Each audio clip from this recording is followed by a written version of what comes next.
Breakfast and brilliant ideas, coffee and conversation, we're serving up that and much more at IBJ Media's events. Join us at an upcoming event and kickstart your day with fresh ideas and new connections. Check out our event lineup and register now at ibj.com/RSVP.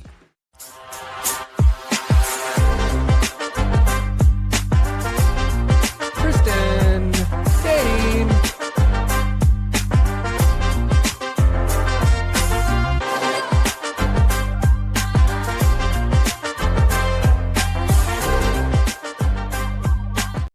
This episode of the Pete the Planner podcast is dedicated to the memory of Bob Kavoyan, radio legend who passed away this past week, co-founder of the Bob and Tom Show. My entire, I believe, view on humor was shaped by the likes of Bob Kavoyan. He's passed away at home this past week. So, a special shout out to his family and loved ones as they sort through that. Dame, I know you grew up listening to the Bob and Tom Show, so I'm guessing you had a similar ping in your heart this week when you saw that news. Yeah, it was tough. I was seeing the news like that. Obviously Bob had some struggles with cancer over the years, and seeing the ultimate end to that was not any easier, knowing that eventually it was going to catch up. So he absolutely, that show shaped a lot of my perspective of radio, and the changes they've gone through over the years. Often at times felt like it was a family issue that was going on. And so when you see one of the biggest names literally in radio broadcasting depart, it was tough. And you sat and reflected on all the fun and frivolity that they brought to the airwaves in your individual lives over the years. In some way, it's one of those radio shows that actually was a podcast before podcasts were podcasts. Yeah. So anyway, Kristen, did different generation? Mm-hmm. Did Bob and Tom Show make its way into your generation? I think it did. I think if you asked my partner, there would be opinions, but I haven't for years and years been a big radio gal, and we used to beg my mom to put CDs in the car. So not so much, not as big of an impact for me personally. No. I find myself still quoting jokes from the Bob and Tom Show from 30 years ago. I will say one of my career media highlights was being a guest on the Bob and Tom Show. So anyway, rest in peace, Bob Kavoyan. Hey, this show is a podcast, also a radio show. I don't know. We're going to get started here in just a moment. Dame, speaking of podcasts, I sort of tease this. Dame's in the office today. If you can't figure, Dame is in what do we call those things? Cubes? Booth? I don't know. Dame's in a call booth, right on the other side of the wall from me. Like if I had an IED or something, I could hit you. Like it's that close. Kristen, is that a little? Well, I think that you could hit anyone in the office if you had an IED. But guys, I've seen a lot of military shows, so I know how all of these things work. Dane, I was teasing this to Dane before the show. Kristen, on Monday night, this coming Monday night, all of the hosts of the IBJ Media podcasts are getting together for dinner. Oh. Okay. My invitation must have got lost in the mail. I don't think co-hosts are were on the list. I just know that the hosts were. And so I will be there. And I think we need to put together a strategy for how I handle this dinner. Who's the three of us. I think we talked through this. Like, what's my approach to this dinner? Do you know where it's at? Oh, I know where it's at. Yeah, I don't want this place overrun. Parking is okay. Oh. Okay. It's that I'll worry about. I have worried about, but I do have a reasonable plan there. I think here's really the issue. Dame, I think you know this about me. Kristen, I believe she knows this about me. I'm actually not that social in situations like this. I kind of can clam up. I can be a little bit of a secret introvert at these. And I don't really want to get into the contest of big personality on big personality. And there's some pretty big personalities in the room. So what do I do? Do I pull all the way back? Do I give it the old college try of being funny? Like, how do I talk to humans, Dame? Is it going to be one big table, a couple smaller tables? Do you know what the seating arrangements are going to be? Because that could determine a lot. I believe there's 15 to 17 people involved with this thing. Okay. And I don't know if it's one big table. Here's what I know I'm going to do. I got a couple of good friends that are going to be in the room. I'll probably just sit next to them and just go that route. But, we'll see. It could be interesting. I mean, all else fails, you always just go armed with an inquisitive nature and ask questions and let other people fill the air. And that way you look like you're engaged, but they're actually the ones doing the heavy lifting. And Kristen, I'm a team player. What did you say, Chris? What did you say? Sorry, I was waiting for your voice to come back. I said, and then people feel special when you ask them questions. It's a win-win.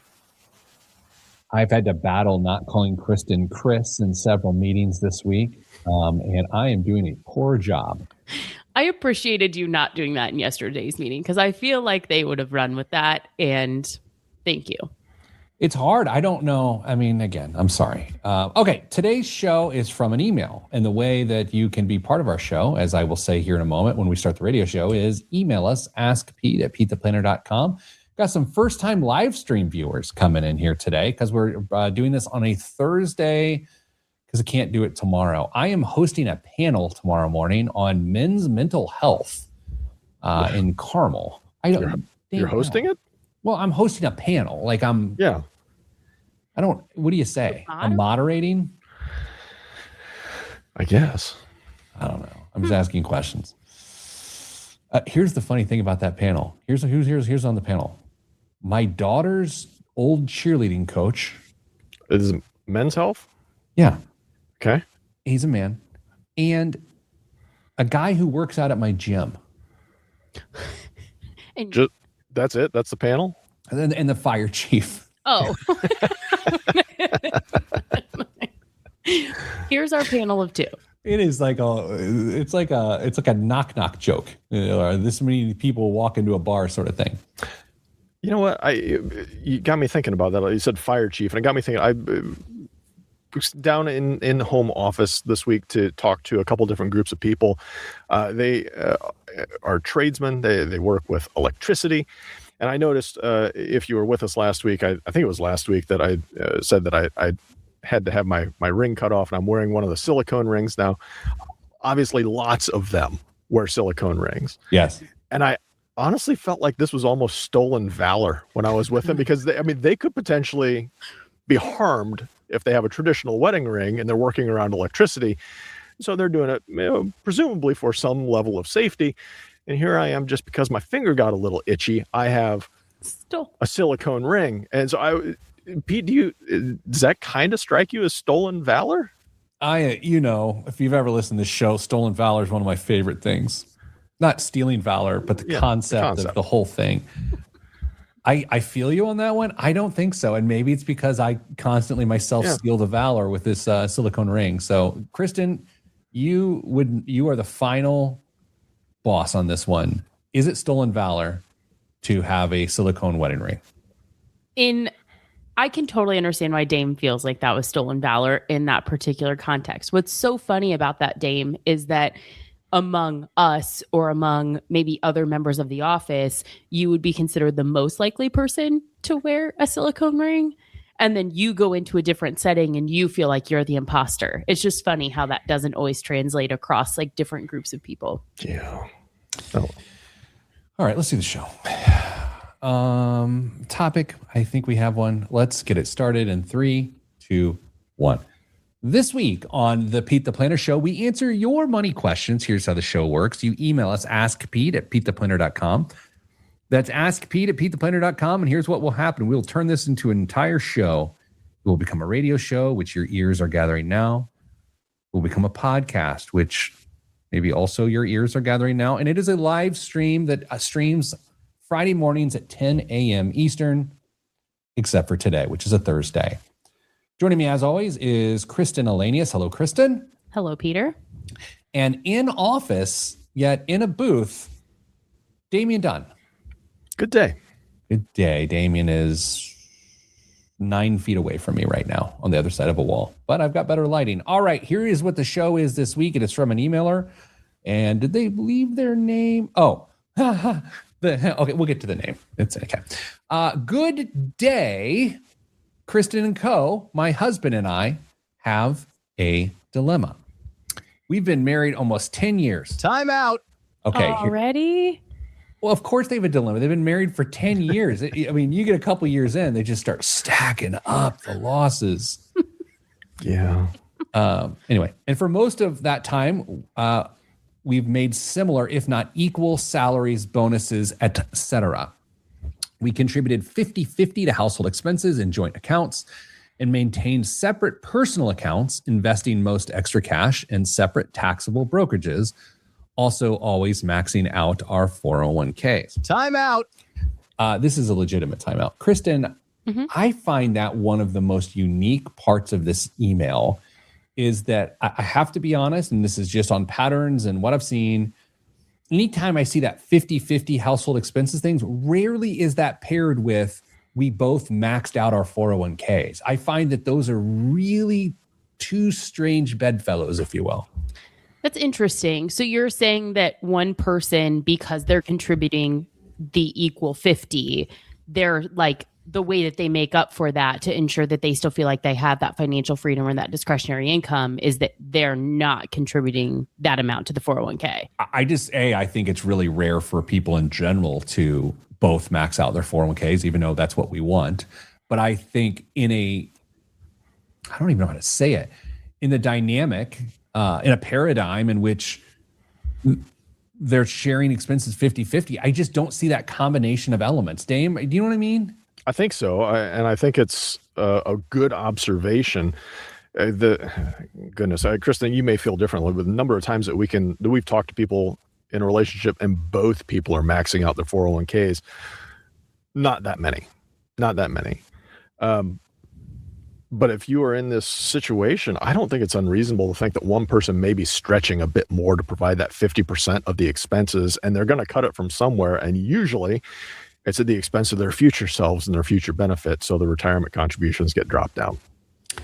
Continuing on, after having a baby and being burnt out with the corporate job, I took a part-time role with a significant decrease in salary. In my mind, I was going barista FI. Is that financial independence or barista-fi? How would you guys say that?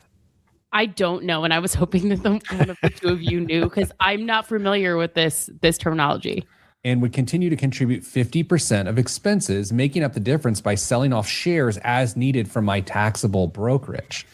My husband thinks it's ridiculous to pay capital gains when we could cover our expenses with his income alone. I feel like this is taking away some of my independence. I also feel that this is akin to the pay off your mortgage conundrum, and that the costs don't necessarily outweigh the psychological effects. I'm 39. I have $1 million in my 401k and $450,000 in the taxable brokerage. Time out. There it is. Holy Moses. Yes, indeed. Shocking. What an attractive quality.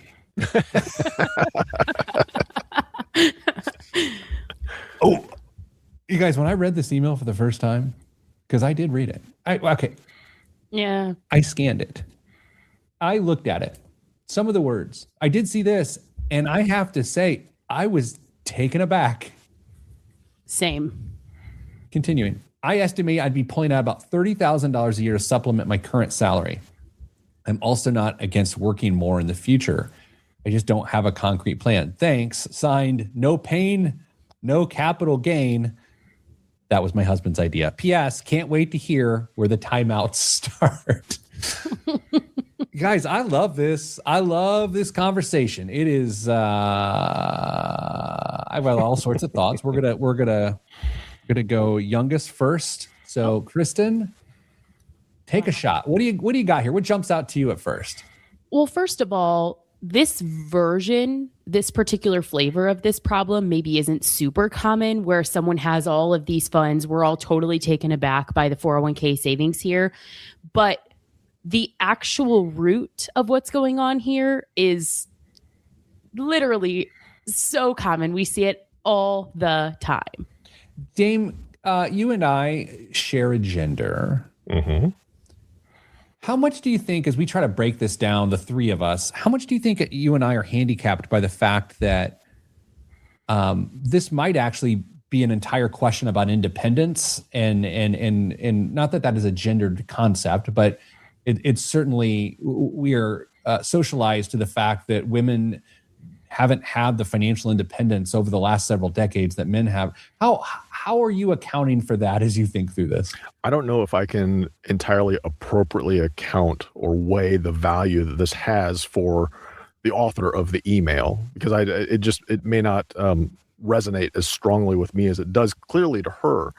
I can't ignore it, obviously, because there's the big driver of this conversation is she wants to feel like she's pulling her share in this relationship, and she's willing to do quite a bit to make that happen. So while there may be a solution sitting out there that's not difficult to implement by just letting her husband take care of all of the expenses or his proportion of the expenses, if that doesn't sit well with her, then we've got a topic for conversation, which we're going to go through.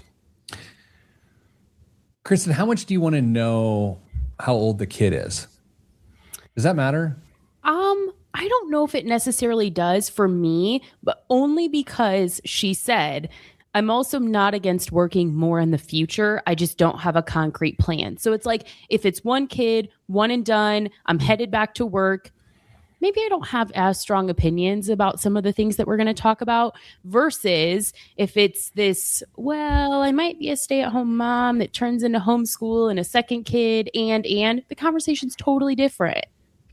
I think sometimes when we have these sort of topics where there's relationship dynamics involved and gender and all sorts of things like that, I find it helpful to, I don't want to say necessarily check privilege, but to be outright with what my situation is so that it doesn't feel like I'm, minimalizing what's going on. So my situation is my wife taught for years and years and years and years. After our second child, it made sense for her in our family for her to stay home. And that's what she does. And so from an income perspective, we've never been in a situation where we necessarily made the same income, except maybe our first couple of years out of school. But I don't know. I just want to check that at the door as we try to sort through this. Anybody else want to disclose anything? Or are you feeling okay? I think we're pretty settled on this. Okay. All right. Let's look at how they are from a long-term financial stability perspective and say, are they okay? Does this baristify thing, does that impact anything? Because by my math, they're set up forever. Kristen? I don't disagree with that statement. All right. So I think that will be the basis and the starting point of what we talk about when we come back for the break. How much does their long-term financial stability impact their optionality and flexibility going forward? All that is next on the Pete the Planner Show. I'm Pete the Planner.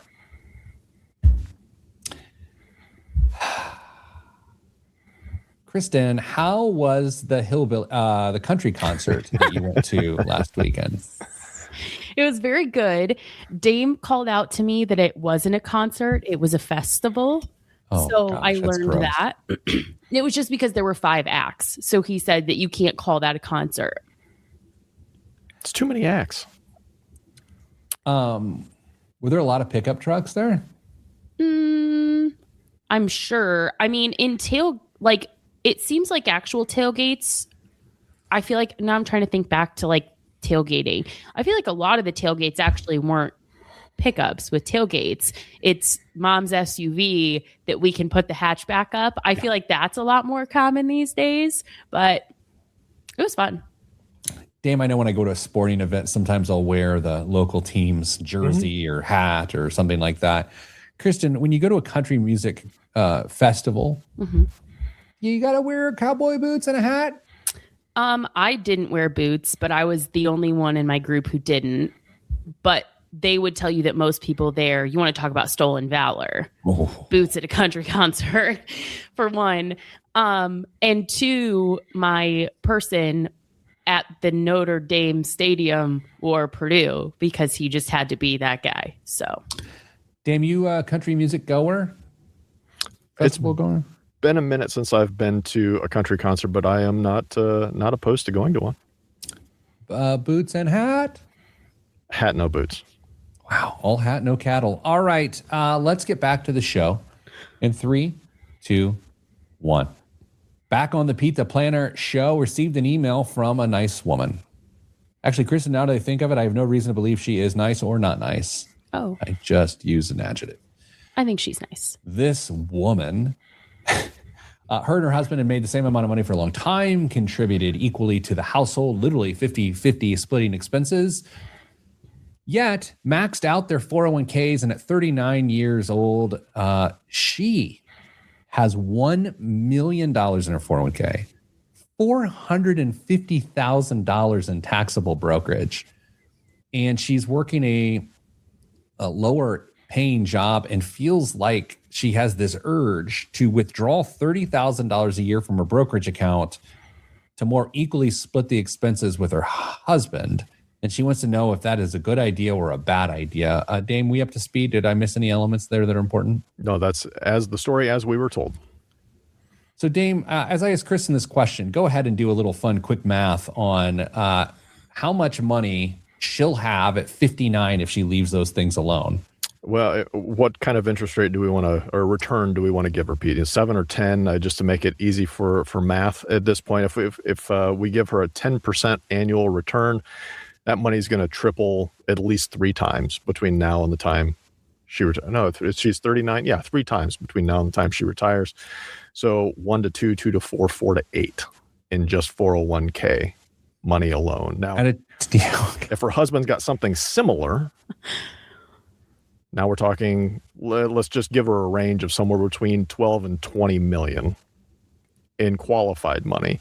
My question becomes, what if early retirement's on the table? That's what they're really stretching for. And he doesn't have as much in non-qualified assets. And he sees that as eroding away the opportunity to retire early, to access some of those funds. Yeah, Kristen, that sort of gets at my question here of like, isn't this a matter of what's important to us as a couple? Like, what are we trying to do here? Because as we, from time to time over the years, the world is their oyster. They've done it all right. So what do they want? You're exactly right. And Dame, I see your point and would raise you, even if their brokerage accounts are about the same level. I mean, we're still I would assume that he's still maxing out his 401k. If she's contributing to qualified accounts, we're still very overweight on qualified money if fire is potentially part of this conversation. Does that make you want to then have the flexibility to draw it down, or is that just a beside the point sort of thing? Well, I just think it's something to point out is they didn't mention it, but they have a lot of, I guess we don't know their incomes, but even so, we see that these are very heavy qualified account balances for their age. When we already know that she has been subject to kind of corporate burnout, what if he feels the same way? Dame, people love when we guess stuff about their life, like we're carnival barkers. Yeah. Do we want to guess when their income was equal, what we think it was? Let's have a little guessing contest here. What do we think it was? This is really unfair because what if they're just super aggressive savers and they live on very, very little? Maybe, I mean, I'm sure they did well or do well for themselves, but if they are leaning into the saving side of the equation and living very frugally outside of that, we could be way off and never even know it. Because my mind immediately went to very high income. And I had to check myself and say, that doesn't have to be the case. If you are of the mindset to just stack money, you can do it if you want. All right, Kristen, what do you think they made when they made the same thing? Are you buying Dave's red herring here that they actually made not a modest amount and saved it all? Or do you think they were big earners? I think they were high income earners. I don't know. There's just something about it. I don't know what it is about the way it's written or the what's between the words. Like, I think they were high income earners. All right, give me a number. I'm going super specific on mine, but I'll give you guys a chance to go first. I wasn't even thinking of a number. Are we talking total household income? Well, whatever. It's just divided by 2. So individual, household. We got math here. I don't want to go first. Dame? $200,000. See, I was thinking 250 plus. I was thinking 225. So like this actually is lovely. Email me back. Let me know what you make.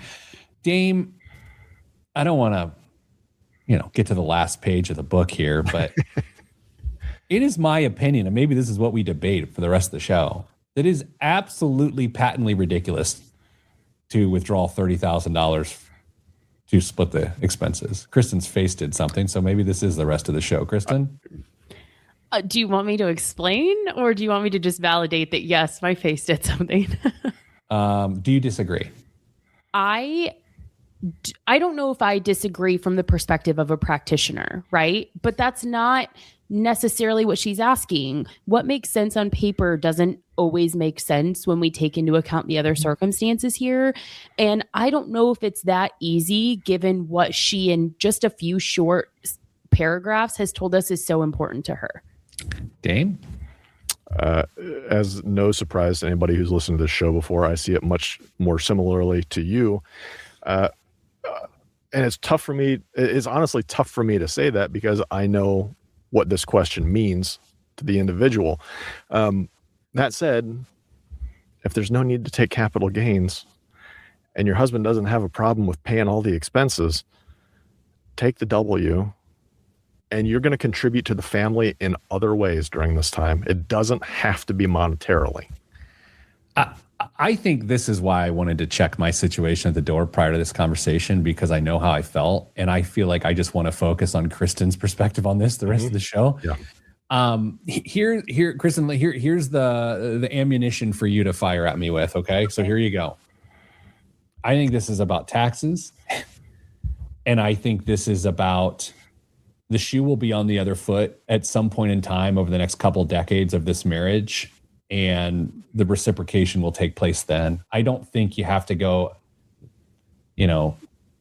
eye for an eye at all points during a relationship. So that's where I'm at.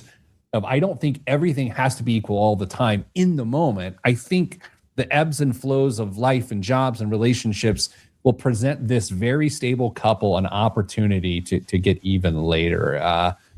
So have at me. Well, let's start with what I agree with, which is that it doesn't have to be 100% equal all the time. And in fact, I see her point in this, but I would raise her that if she's taking money out of her brokerage account, he's not making that sacrifice. She's saying that they need another $30,000 from her.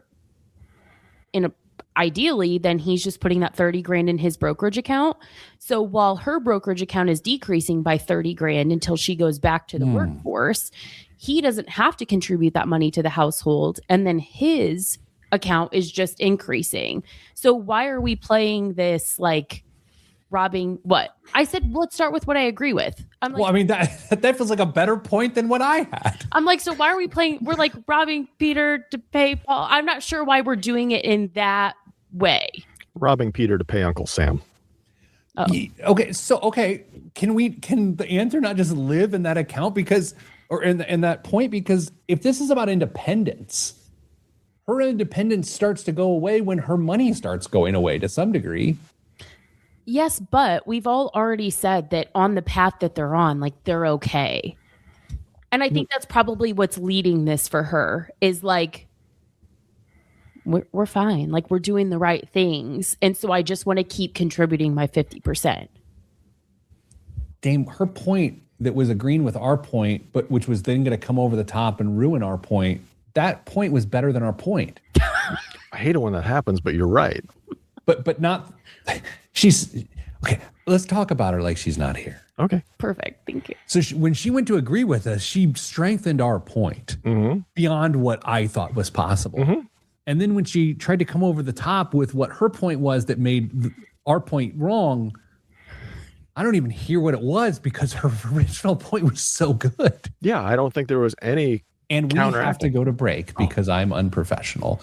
Coming up after the break, more of this, whatever this is, right here on the Pete the Planner Show. I'm Pete the Planner. Blew by that one. Great. Yep. Les Mellencamp.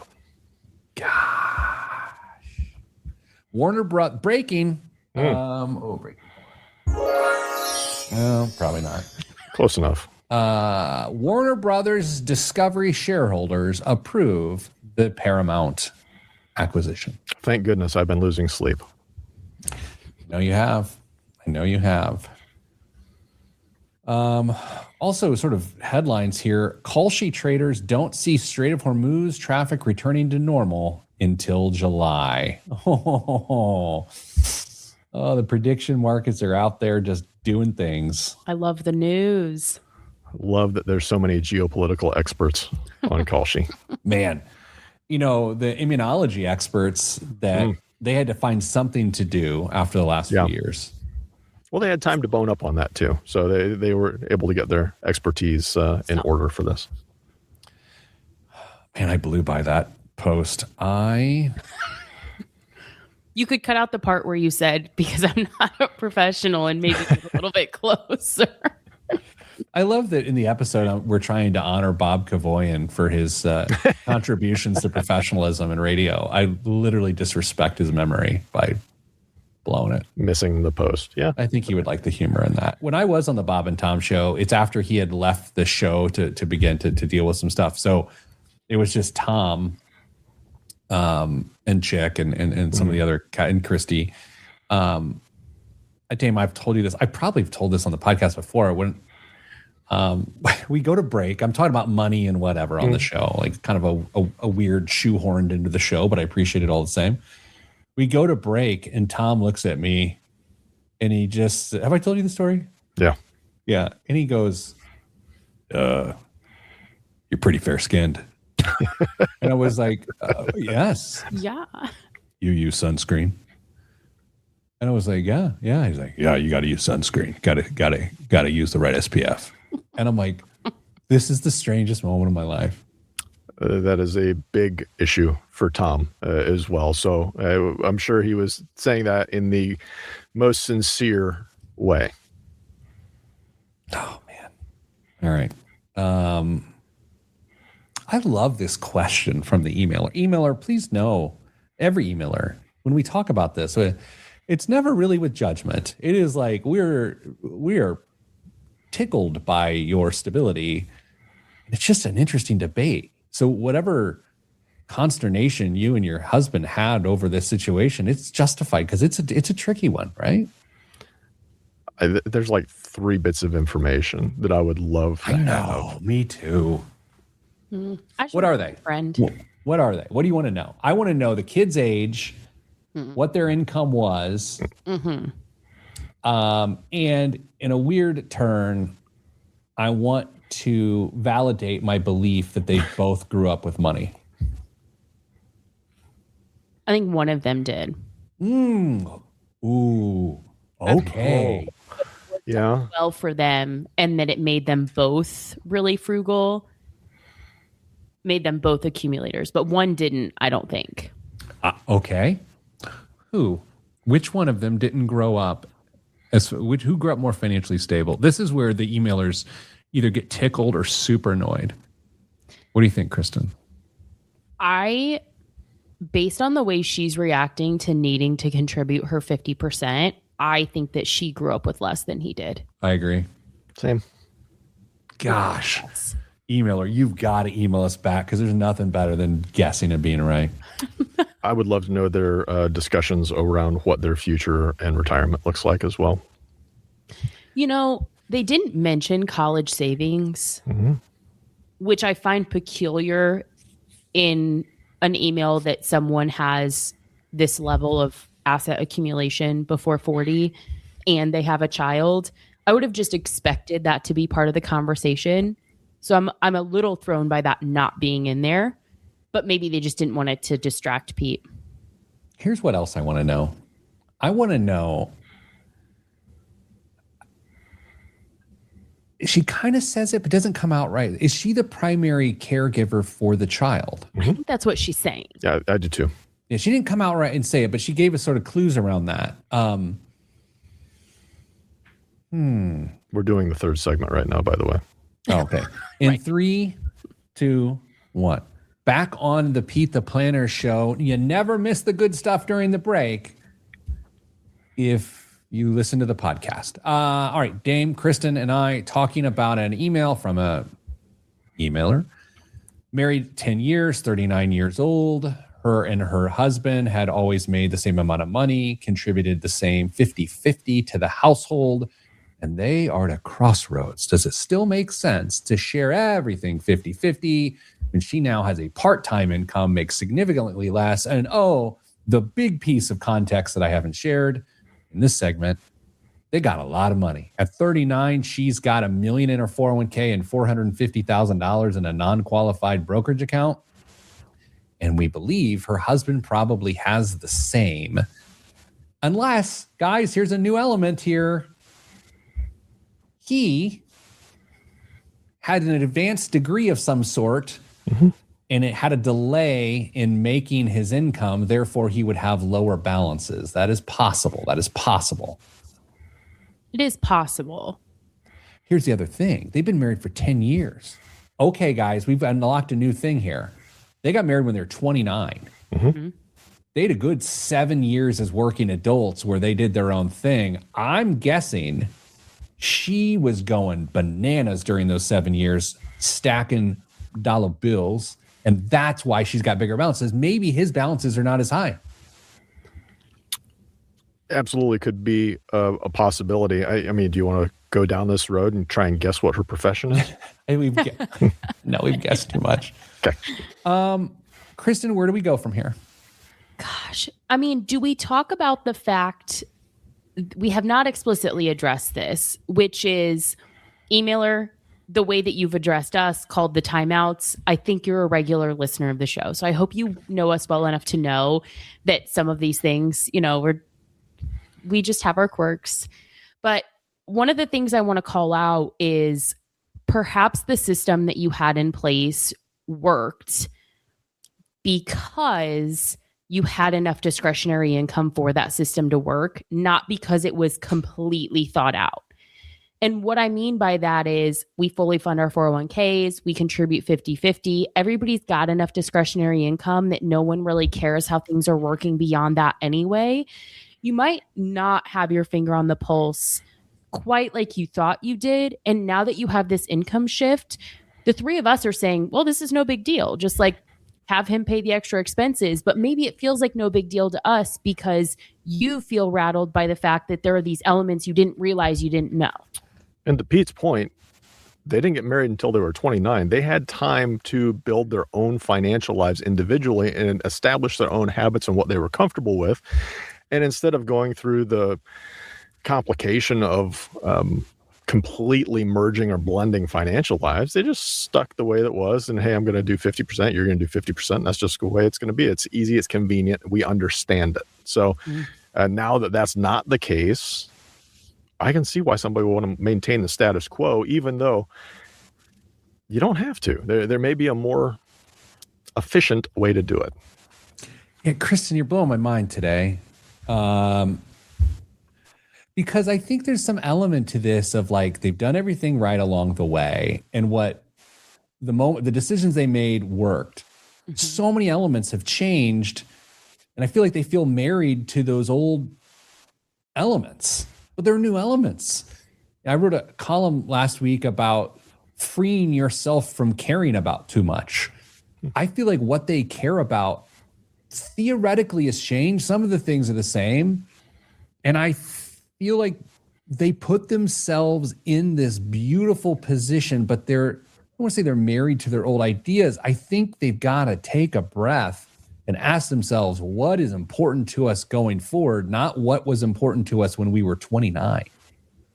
Yeah. And this, what I would call their situation is like a 50-50 married to a lazy man's budget.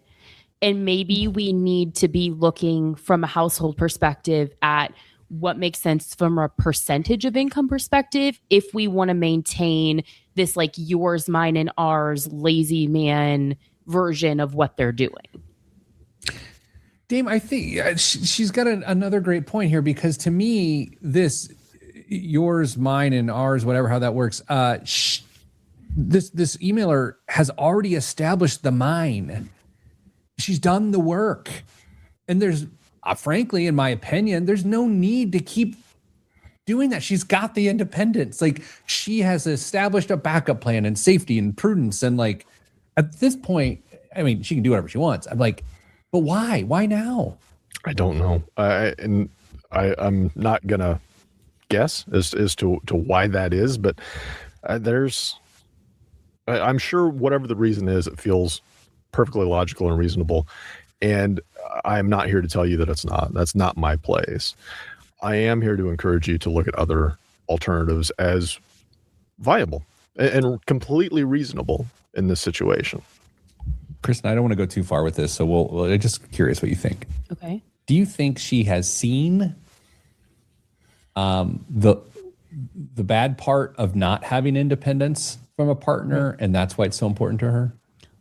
Statistically, the answer to that is yes. Okay. Now, the proximity of that, I'm not entirely sure from what we've seen here, but the reality is yes. I mean, we all know someone who has had some sort of level of financial stability kind of like ripped out from under them. And so, yes, absolutely. That's part of this. Dame, so you and I think still land on don't take $30K out of your brokerage account, right? That's where I'm still there, even though Kristen has been killing us with really good points. I'm still there. Are you there? Yes. Although, I mean, even if that 30 grand is entirely capital gains, worst case scenario, and they're in the highest capital gains bracket, that's $4,500 worth of tax to pay to access that 30 grand. In the grand scheme of things, is it going to move the needle significantly? No. I mean, it will certainly for that non-qualified account. The chances of it all being capital gains, though, really, really slim. And with any bit of effort, you could knock that down probably pretty significantly with some timing and loss harvesting. So I don't think the bill's going to be quite as big or as influential on the decision as we might have led on for it to be. But I don't think that negates the point entirely that if there's another way to just avoid paying those taxes, do it. Kristen, what if, maybe this is the dumbest thing I've said in the show's history, what if it's not 0 or 30K? What if it's a different number? What if there's a more sensible number? I don't even know that I think the 30K isn't sensible, but I certainly think there could be some sort of glide path here that exists. Or brainstorm, these are two intelligent, financially literate adults. Brainstorm a version of this that looks like what she feels like she's giving up in independence somehow benefits their child. If it's extra 529 contributions, let's put this money in a brokerage account for our kid. Like that is truly a shared financial goal. So maybe she can feel like she's not losing that independence in a way that looks like providing for the next generation. Just joined us here on Kristen & Co. We're breaking down a situation in which a family is trying to decide with a mom who is making less money than she used to, can they still go 50-50? Dave, my ultimate point here is why I don't think it's necessarily a good idea. These folks have earned the right to do whatever, and the reality is their previous decisions have proven that they're not going to make a mistake. I don't think there's a mistake to be made here. No, just varying levels of ultimate flexibility, but I think either way, whatever decision you make, you're going to be okay. Tom asked an interesting question in the chat, if my eyes can read it. Is the emailer's contribution more about asserting her independence and control over financial decisions? Yes. Kristen's nodding. I am not going to speak for her. You know what? I agree. All right, let's do this. Let's take a break on this special Thursday live stream, which then turns into a weekend show.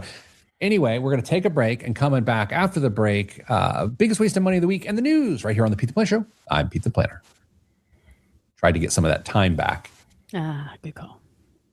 Good question, Tom. I liked this question a lot. Same. Yeah. I want to know so much, though. I just want to know that I've guessed right.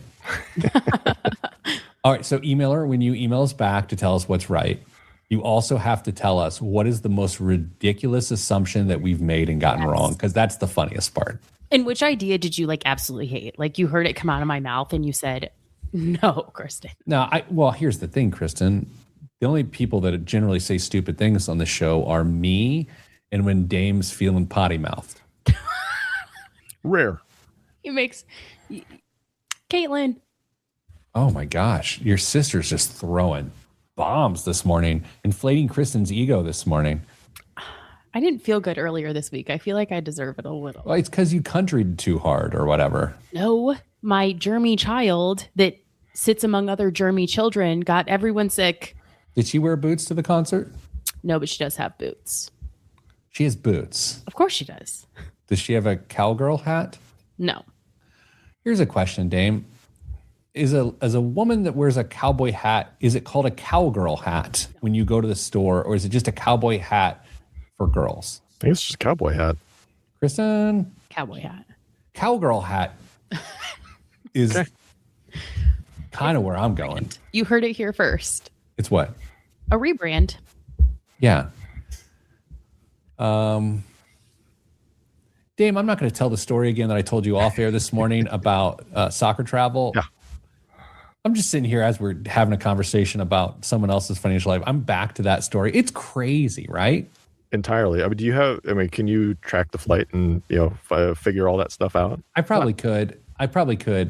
Kristen, I might have to tell you off the air, but also I have to tell you this. A, you won't care at all.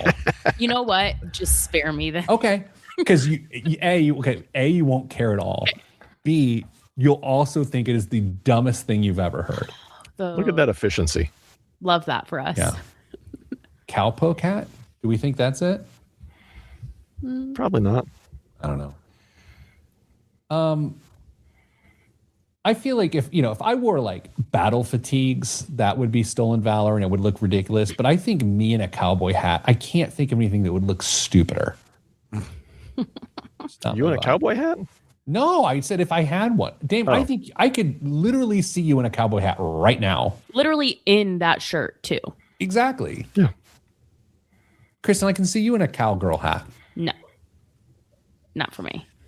I went to Vegas once during the rodeo because it was it was a long story. I think I've talked about this before. And I tried on cowboy hats at the cowboy market or whatever. And I want to show you, it's before they fit them and shape them to your head. Yeah. And so I was just trying some on. I want to see if I can show you. Actually, I'll have to. I look ridiculous. And it's when I had a beard too, because I was trying to look like the guy from Yellowstone. Let me go full screen to myself. Oh, your favorite writer is putting out a new show soon. No. Oh, my. I remember that picture. I do. I recall. Yeah. And this one was a little jaunty. I looked like a Smokey. Yeah, I'm not a cowboy hat guy. Okay, what's the new show, Kristen? It's about Rip and Beth, right? Oh, yeah, I'm kind of done with the storyline. But I thought that you were a big Sheridan I was. guy. I am a Taylor Sheridan fella. Okay, not an Ella fellow though. I actually have another picture of you in a hat. You do? Yeah, I don't think this was the one that you just showed. Another one. Yeah. Look at that one. Why do you have that? You sent it to me. It's in a text thread because there's another one that I have that is hilarious that I won't show. What's that one? Do you want to see it? Yeah. No. Yeah. Hold on. Oh, wait. Hold on. Am I clothed? Yeah. Yes. Wait. Hold on. Hold on. Hold on. Wait. Let me go. Wait a second. Hold on. I gotta go full screen for you because I want to. Okay. Hold on. Okay. What is happening? I'm sunburned. Burned. Yeah. And then is that a real hat or is it superimposed on? No, that's superimposed. Okay. So. All right. How great is the feature in your iPhone where you can search words and it pulls up the picture? It's amazing. So good. It's the greatest thing ever. Truly. All right. And 3, 2, 1. This week's biggest waste of money of the week right here on the Pete the Planner Show is the Bermuda Toaster Pro. Most toasters dry bread out. Bermuda figured out that a small burst of steam at the right moment is all it takes to keep the inside fluffy while the outside crisps. Founded by former rock musician Jin Terrell, who retrained himself as an engineer after his band dissolved, the Tokyo brand has spent 2 decades rethinking how everyday appliances work and feel. The Toaster Pro is its most capable yet, a compact countertop oven ranging from 350 to 450 degrees that applies steam technology and precise 3-zone heat control to deliver bakery quality results at home. 6 modes tailor the finish, including this is just getting long. Anyway, it is a steam toaster for better toast. Dane, when it gets into some of the other functionality of like acting like a salamander from a kitchen, I get really into it. But if it's a toaster that just makes better toast, it seems ridiculous. Kristen, what do you believe this steam toaster costs? This steam toaster costs $475. $475? Yes, there are some really you must not be on the same algorithm as me. Go on. Dame? I was actually going to go significantly higher and still will in the spirit of the game. $899. $379. My point is this. Toast is toast. It's either light or it's dark. And all I know is when I was a kid and I would, my dad would come home from work, we'd eat dinner. He would take 3 separate English muffins, so 6 different halves, toast them, stack them on like a bread plate, and that was his bread service for that meal. The dude just slammed inky muffins, and we didn't have a steam toaster. So anyway, that is a giant waste of money. Dame, what's in the news this week? Spirit Airlines may be getting the financial equivalent of an Alka-Seltzer the morning after spring break, but this time it could come with a government label on it. The Trump administration is reportedly in talks to loan the airline $500 million to keep it from shutting down. And in return, the government wouldn't just be helping, it could end up owning a big piece of the company. Reports say that stake could climb as high as 90%. So this isn't just a bailout. This is flirting with turning Spirit into a government-backed airline. Now, remember, this is the carrier that specializes in maybe getting you to Miami on time for $40 and charging you extra for everything short of oxygen. Behind the scenes, it's been rough. Spirit's struggled since the pandemic and dealt with rising costs, more competition, and of course, a failed merger with JetBlue Airways.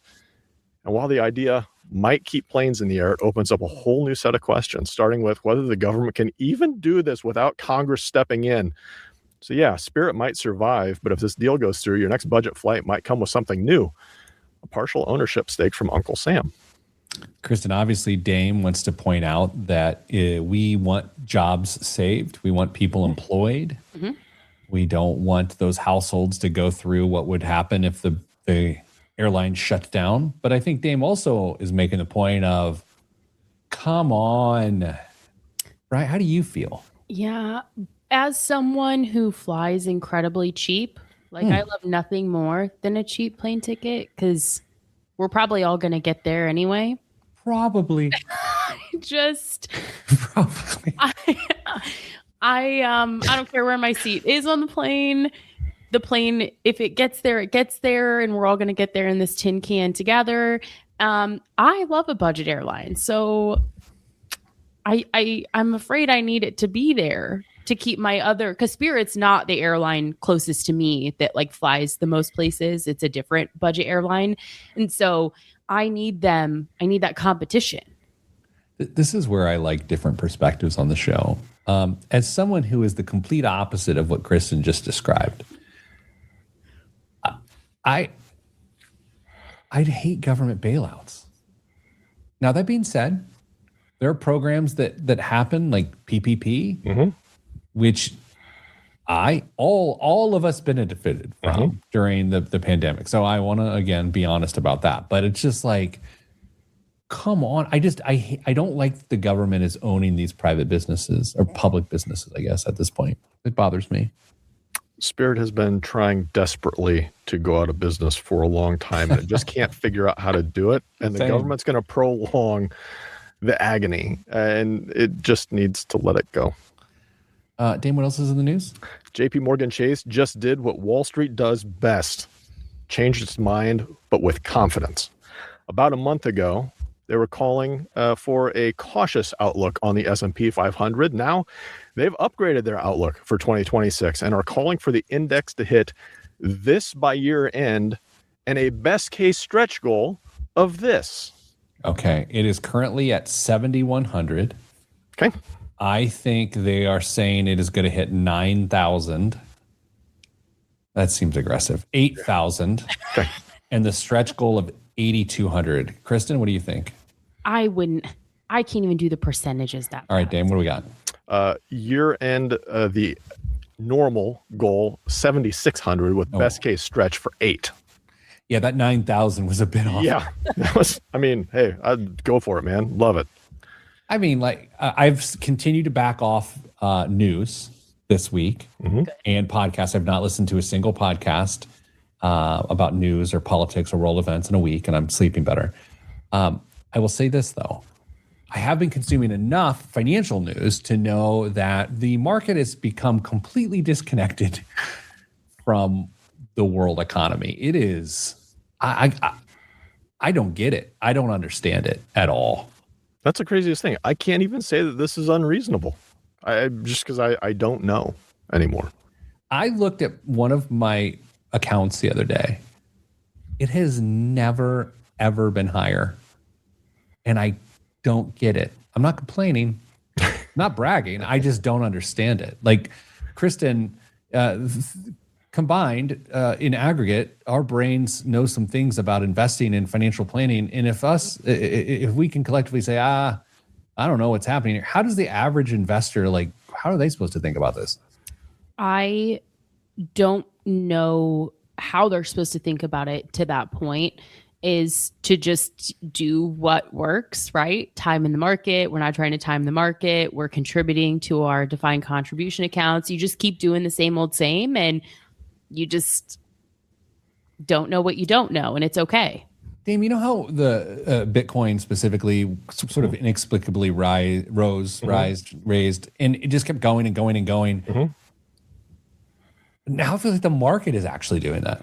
Yeah, there is a bit of that vibe, but I think your point is actually really important. You don't have to understand it, especially if you are still numbers of years away from retirement. Just keep doing what you're doing. Like Kristen said, keep contributing, status quo, make sure that your allocation is in reasonable shape for who you are, what your time horizon is, what your risk tolerance is, what your risk capacity is. Just keep making those contributions. You don't have to understand all the minutia and the ins and the outs of why things are doing what they are, because frankly, the answer that you get may not even be close to the reality of the situation anyway. Last story, Dame. Wall Street has a new financial advisor. She doesn't sleep, take lunch, never ask for a raise. Her name is Sky. She's Citigroup's new AI agent built to help manage about $676 billion in client assets. She's bilingual with Spanish and English and answers questions around the clock and gets smarter every time you talk to her. Citi here is not alone. JP Morgan Chase is spending nearly $20 billion on tech this year. Bank of America's AI assistant has already handled billions of client interactions. Goldman Sachs and Morgan Stanley are building tools to handle everything from trades to onboarding. The 6 biggest U.S. banks cut about 15,000 jobs in the first quarter, while profits went up 18%. And Citi alone is planning to reduce its workforce by 20,000 employees. So yes, AI is making things faster. It's making things cheaper. It's also quietly changing who's in the room. Call it innovation, call it efficiency. Just understand on Wall Street, the robots aren't coming. They've already been hired. Thank you for the nightmare fuel, Dame. That is the Japanese robot marathon that I witnessed this week. Not great. Anyway, with that, we're sending you good vibes, because good vibes are all that's in the budget because of AI. See you next week. This is the Pete the Planner Show. Jeez, thanks, Dame. Thank you. You remember when all the AI stuff first started popping 3-4 years ago with like a New York Times piece about how this person talked the AI into showing them how to like end the world and all of this stuff. Remember that? And I read that article and I didn't know much about it before that. And then I came out of that going, oh my gosh. And then there's just been ebbs and flows of that feeling. All the unemployment stuff has got me feeling that way. Mm-hmm. They were creating, call it efficiency, call whatever you agreed, call whatever you want to call it. What in the world are all these people without jobs supposed to do? Like what? I don't understand. UBI, baby, UBI. But that, I don't even buy that. I don't either. I don't. Like that's Elon Musk's thing is like, there will be so much wealth for everyone because of AI. I'm like, no, there won't. Well, that's also, I can't remember the gentleman's name who was a Democratic presidential candidate. Andrew Yang, UBI, for the very similar reasons as what Elon's saying. But it does present a bit of a conundrum if we're going to reduce the need for labor in a whole bunch of areas. What in the world are we going to do? You know, for years, Kristen, on this show, we've talked about like this idea that people in the trades who skip college loans, work with your hands, have a skill. AI ain't changing my faucet in my bathroom, you know? No, certainly not going to do the tile work either, huh? I mean, but if there's a ton of labor in that area, you're not going to get paid the same either because it's going to get more competitive. So true. Well, everyone, good luck with your lives. Oh, man. All right. Well, this was a special Thursday edition of the show. Next week, we'll be back and we'll bring you more positive content about the rest of our lives. That we're going to win the race against the robots. Okay. Stay getting money.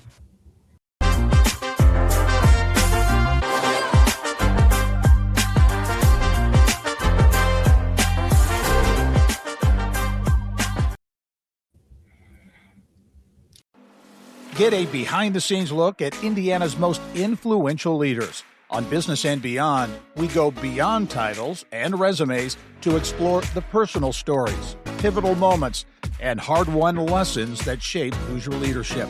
Hear from the people driving Indiana forward in their own words. Subscribe and listen wherever you get your podcast or at ibjpodcast.com. Thanks for listening to this IBJ Media podcast. You're probably going to remember this ad. Do you know why?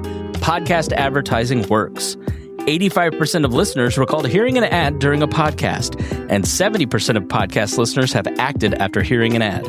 So whether you're looking to be heard across the entire IBJ Media Podcast Network, sponsor one of our shows, or just start with a 30-second ad, IBJ Media can help. Contact advertise@ibj.com to learn more.